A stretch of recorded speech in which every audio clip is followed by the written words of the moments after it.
নমস্কাৰ স্ক্ৰীনখনলৈ মন কৰক ইয়াত আমি এখন মাৰ্কশিট লিখি দেখিছো অসমীয়া আৰু ইংৰাজীৰ উপৰিও আৰু চাৰিখন সাবজেক্টৰ মাৰ্ক লিখা আছে এতিয়া আমি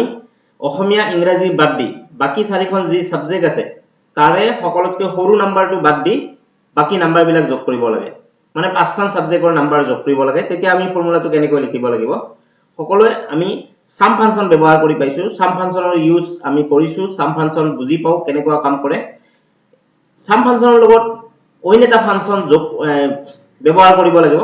সাম ফাংচনৰ লগত অইন এটা ফাংচন ব্যৱহাৰ কৰিব লাগে সেইটো হৈছে মিনিমাম ফাংচন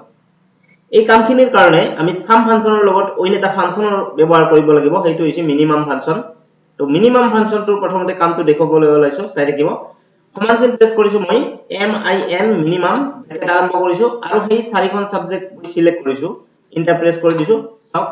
সকলোতকৈ সৰু নাম্বাৰটো ওলাই গৈছে এই চাৰিখন সাবজেক্টৰ পলিটিকেল সায়েন্স ইকোনমিক্স এডুকেশন আৰু হিষ্ট্ৰি সকলোতকৈ সৰু নাম্বাৰটো ওলাই গৈছে 34 এতিয়া এই 34 টো কেনেকৈ মই মাইনাস কৰিম টোটাল মাৰ্কৰ পৰা চাব ফাংচন প্ৰেছ কৰিছো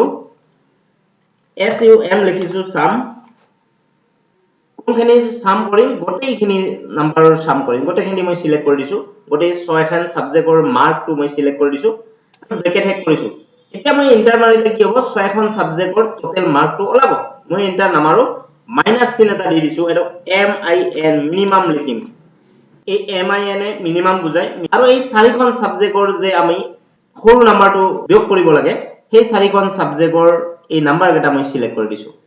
political science economics education history number গলা সিলেক্ট কৰি ব্ৰেকেট হেক কৰি এন্টাৰ প্ৰেছ কৰিছো হৈ গৈছে এতিয়া আমি ইন যেটো ফৰ্মুলা ইউজ কৰিছিলো সেই সেলটো ক্লিক কৰি ফিল এনে ডাবল ক্লিক কৰি দিলো গোটেইবিলাক ৰিজাল্ট ধুনিয়াকৈ ওলাই গৈছে